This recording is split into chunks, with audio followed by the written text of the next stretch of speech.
It's clear that the country of Niger does not want a permanent military presence in their country, and they have informed us that we need to leave. The U.S. is leaving Niger. Set in stone, signed on the dotted line. United States military, hasta la vista, baby. Congratulations, Niger. You took out the U.S. military without firing a single shot.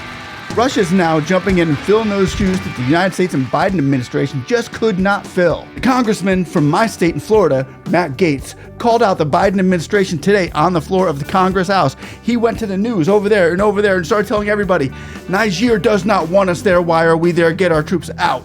And you know what? They're pulling them out, ladies and gentlemen. Niger has done it again. Here's a quick look today on what Matt Gaetz said in order to get this thing done. Unwelcome in Niger, the interim report from Congressman Matt Gaetz on the U.S. crisis in Niger. Mr. Speaker, I come to the House floor this evening to expose a cover-up in the African country of Niger. This cover-up exists to conceal the humiliating failures of the Biden administration in Niger, throughout Africa, and throughout the world. The current government of Niger has called the U.S. presence in the country illegal. Why have these pleas not been heard? It is because U.S. Embassy Niger has been blocking the intelligence. I fear as we speak, the conditions may be forming to create another Benghazi-style attack. So how did we get here? With 1,100 American troops stuck, thoroughly unwelcome, in a country where we have invested more than $500 million U.S. taxpayer dollars. It all began when Biden and Blinken chose Niger to be the centerpiece of their Africa strategy. Blinken even visited the country in March of last year, saying, quote, Niger is an extraordinary model, a model of resilience, a model of democracy, a model of cooperation. What a difference a year makes. Just a year and a day after those remarks, the democratically elected government of Niger was replaced by a military coup. And the United States military literally trained the coup leaders. I asked General Langley, who runs AFRICOM, why this happened, why so many coup leaders are trained by our service members, and he said, well, Congressman, training people to overthrow their democratically elected governments is not in our curriculum. But the results are staggering and embarrassing. In Guinea, Mali, Niger, Burkina Faso, and other countries, there were coups, and in each of those coups there was one common element: U.S. training for the coup leaders. Now, the coup government currently in charge of Niger wouldn't even meet with General Langley when he went to talk about our base. The Prime Minister literally slammed the door in his face. You'd think if we trained you to overthrow your democratically elected government, we could at least get a meeting. But instead of a burgeoning pro-U.S. sentiment, we now have the coup leaders we trained turning to Russia as their preferred security partner. So where does that leave our 1,100 troops, our Americans? Dear Congressman Johnson, I am writing to express my deep concern regarding the actions taken by U.S. Embassy Niger, particularly involving the Ambassador Kathleen A. Fitzgibbon. The recent events have raised serious questions about the conduct and decision-making of these officials, and I believe Congress must address these issues. As a service member deployed to Niger, Africa, I have noticed that the embassy intentionally suppressed intelligence information from the ground, forced collection elements to maintain the facade of a great country-to-country relationship. They failed to be transparent with U.S. service members deployed to the country. They gave a pretense that things are being worked and that it's above our level. All the while, diplomatic oversight clearances for U.S. military aircraft were purposefully not being approved by the country's military government as a political bargaining chip to entice the U.S. government back to negotiate their withdrawal. Since July 23rd, the day of the coup d'etat, the Americans deployed here have not been able to perform their primary mission. They've been told to sit and hold.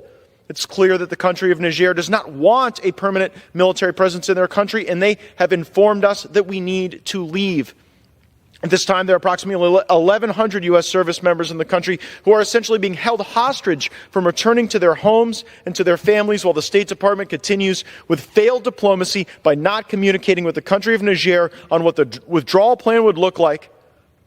Additionally, the government of Niger is not processing visas for U.S. service members for entry into the country, which is especially concerning because the U.S. forces were scheduled to end a 6-month deployment early this month when relief forces arrived. The embassy failed to share any of this information with decision makers at any level of the Department of Defense regarding this, further complicating our ability to conduct the swap of personnel. These actions have deeply troubled me and many others in the community at home, as well as the service members deployed here with me and their families back in the States. Our diplomatic and defense representatives need to uphold the highest standards of professionalism and ethical conduct, especially in sensitive regions like Niger.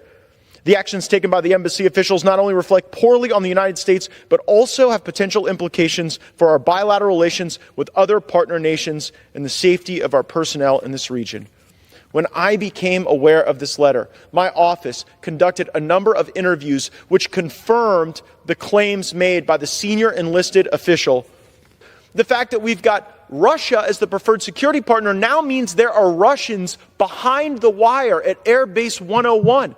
We have Russians on our base somewhere. That would never happen. But the only reason it's happening is because Blinken and Biden are humiliated that their plan failed, that they poured $500 million into this country where now we're being thrown out by the scruff of our neck. Well, Joe Biden and Tony Blinken's failures should not have to be visited on the 1,100 service members there who are there fighting for us, wanting to do patriotic duty, and are being held hostage, and they are being stranded. And I will fight for them, and I will fight against this administration that would use our service members as pawns because they can't get their act together. Just because Biden and Blinken can't say oops doesn't mean we should abandon our troops.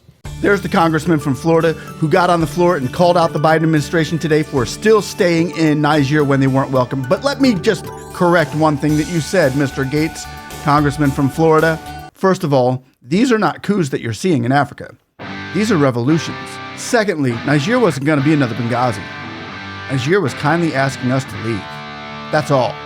And the headlines read, way to go, Niger. On the tarmac of Niamey Airport, a Russian jumbo jet carrying military equipment.